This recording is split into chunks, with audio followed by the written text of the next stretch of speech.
The Girl Who Trod on the Loaf.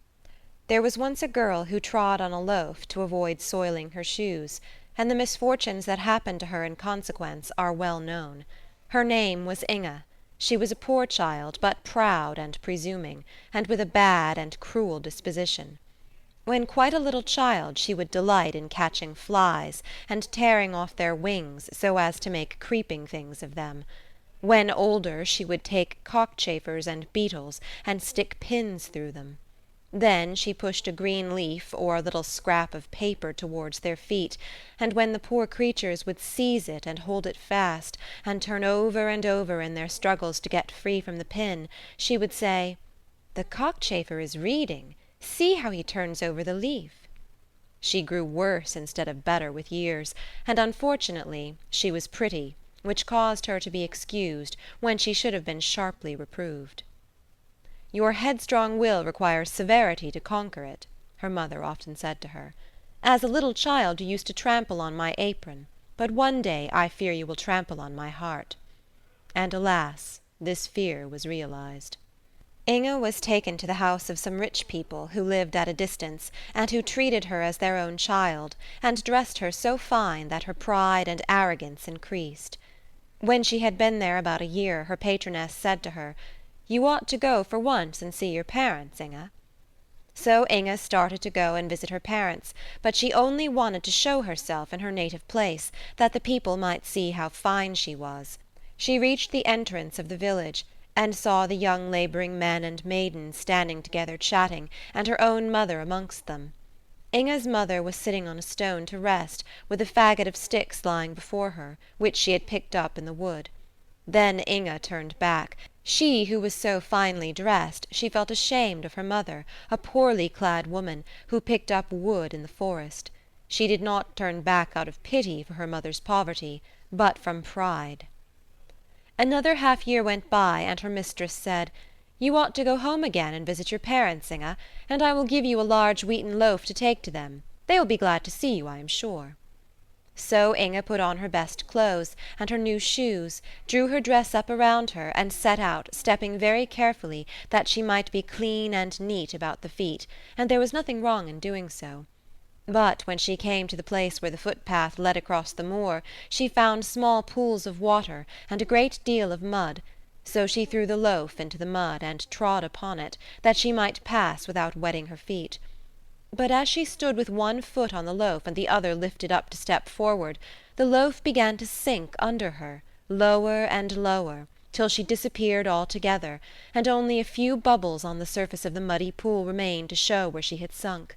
And this is the story. But where did Inge go? She sank into the ground, and went down to the marsh woman, who was always brewing there. The marsh woman is related to the elf maidens, who are well known, for songs are sung and pictures painted about them. But of the marsh woman nothing is known, excepting that when a mist arises from the meadows in summer time, it is because she is brewing beneath them. To the marsh woman's brewery Inge sunk down to a place which no one can endure for long. A heap of mud is a palace compared with the marsh woman's brewery, and as Inge fell she shuddered in every limb, and soon became cold and stiff as marble.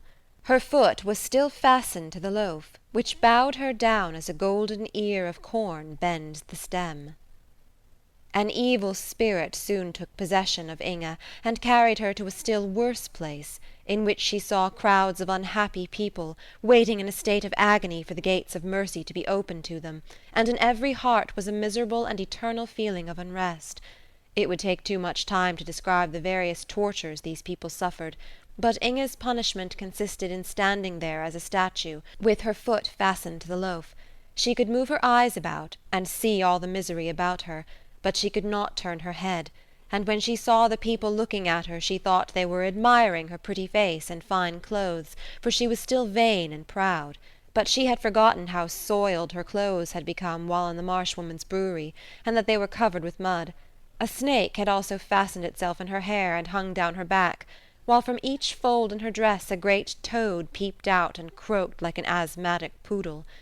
Worse than all was the terrible hunger that tormented her, and she could not stoop to break off a piece of the loaf on which she stood. No, Her back was too stiff, and her whole body like a pillar of stone. And then came creeping over her face and eyes flies without wings.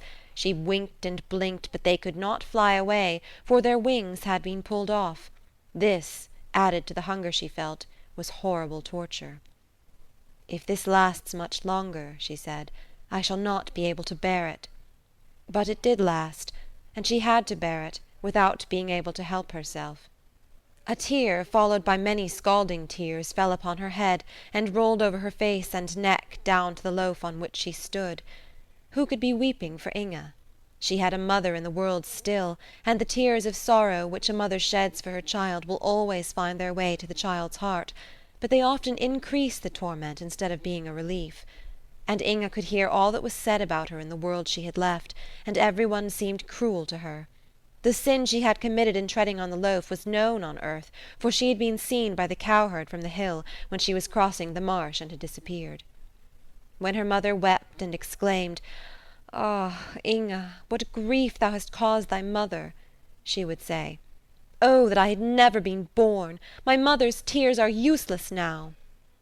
And then the words of the kind people who had adopted her came to her ears, when they said, Inge was a sinful girl, who did not value the gifts of God, but trampled them under her feet. Ah, thought Inge, they should have punished me, and driven all my naughty tempers out of me. A song was made about the girl who trod on a loaf to keep her shoes from being soiled, and this song was sung everywhere. The story of her sin was also told to the little children, and they called her Wicked Inge, and said she was so naughty that she ought to be punished. Inge heard all this, and her heart became hardened and full of bitterness. But one day, while hunger and grief were gnawing in her hollow frame, she heard a little innocent child, while listening to the tale of the vain, haughty Inge, burst into tears and exclaim, "But will she never come up again?" And she heard the reply, "No, she will never come up again." "But if she were to say she was sorry, and ask pardon, and promise never to do so again?" asked the little one. "Yes, then she might come, but she will not beg pardon," was the answer. "Oh, I wish she would," said the child, who was quite unhappy about it. "I should be so glad. I would give up my doll and all my playthings if she could only come here again. Poor Inge! It is so dreadful for her." These pitying words penetrated to Inge's inmost heart, and seemed to do her good. It was the first time anyone had said "Poor Inge" without saying something about her faults. A little innocent child was weeping and praying for mercy for her. It made her feel quite strange, and she would gladly have wept herself, and it added to her torment to find she could not do so. And while she thus suffered in a place where nothing changed, years passed away on earth, and she heard her name less frequently mentioned. But one day a sigh reached her, and the words, "Inge, Inge, what a grief thou hast been to me! I said it would be so." It was the last sigh of her dying mother. After this Inge heard her kind mistress say, "Ah, poor Inge, shall I ever see thee again? Perhaps I may, for we know not what may happen in the future." But Inge knew right well that her mistress would never come to that dreadful place. Time passed, a long, bitter time. Then Inge heard her name pronounced once more, and saw what seemed two bright stars shining above her.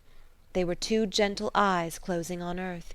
Many years had passed since the little girl had lamented and wept about poor Inge. That child was now an old woman, whom God was taking to himself. In the last hour of existence the events of a whole life often appear before us, and this hour the old woman remembered how, when a child, she had shed tears over the story of Inge, and she prayed for her now. As the eyes of the old woman closed to earth, the eyes of the soul opened upon the hidden things of eternity, and then she, in whose last thoughts Inge had been so vividly present, saw how deeply the poor girl had sunk. She burst into tears at the sight, and in heaven, as she had done when a little child on earth, she wept and prayed for poor Inge. Her tears and her prayers echoed through the dark void that surrounded the tormented captive soul, and the unexpected mercy was obtained for it through an angel's tears. As in thought Inge seemed to act over again every sin she had committed on earth, she trembled, and tears she had never yet been able to weep rushed to her eyes. It seemed impossible that the gates of mercy could ever be opened to her, but while she acknowledged this in deep penitence, A beam of radiant light shot suddenly into the depths upon her. More powerful than the sunbeam that dissolves the man of snow which the children have raised, more quickly than the snowflake melts and becomes a drop of water on the warm lips of a child, was the stony form of Inge changed, and as a little bird she soared, with the speed of lightning, upward to the world of mortals. A bird that felt timid and shy to all things around it, that seemed to shrink with shame from meeting any living creature, and hurriedly sought to conceal itself in a dark corner of an old ruined wall. There it sat, cowering and unable to utter a sound, for it was voiceless. Yet how quickly the little bird discovered the beauty of everything around it! The sweet, fresh air, the soft radiance of the moon, as its light spread over the earth, the fragrance which exhaled from bush and tree made it feel happy as it sat there clothed in its fresh, bright plumage. All creation seemed to speak of beneficence and love. The bird wanted to give utterance to thoughts that stirred in his breast, as the cuckoo and the nightingale in the spring, but it could not. Yet in heaven can be heard the song of praise, even from a worm, and the notes trembling in the breast of the bird were as audible to heaven even as the psalms of David before they had fashioned themselves into words and song. Christmas time drew near, and a peasant who dwelt close by the old wall stuck up a pole with some ears of corn fastened to the top, that the birds of heaven might have feast, and rejoice in the happy, blessed time. And on Christmas morning the sun arose and shone upon the ears of corn, which were quickly surrounded by a number of twittering birds. Then, from a hole in the wall, gushed forth in song the swelling thoughts of the bird as he issued from his hiding-place to perform his first good deed on earth, and in heaven it was well known who that bird was. The winter was very hard, the ponds were covered with ice, and there was very little food for either the beasts of the field or the birds of the air. Our little bird flew away into the public roads, and found here and there in the ruts of the sledges a grain of corn, and at the halting places some crumbs. Of these he ate only a few, but he called around him the other birds and the hungry sparrows, that they too might have food. He flew into the towns and looked about, and wherever a kind hand had strewed bread on the window-sill for the birds, he ate only a single crumb himself, and gave all the rest to the rest of the other birds. In the course of the winter the bird had in this way collected many crumbs and given them to other birds, till they equalled the weight of the loaf on which Inge had trod to keep her shoes clean, and when the last bread-crumb had been found and given, the grey wings of the bird became white, and spread themselves out for flight. "See, yonder is a sea-gull!" cried the children when they saw the white bird, as it dived into the sea, and rose again into the clear sunlight, white and glittering. But no one could tell whither it went then, although some declared it flew straight to the sun.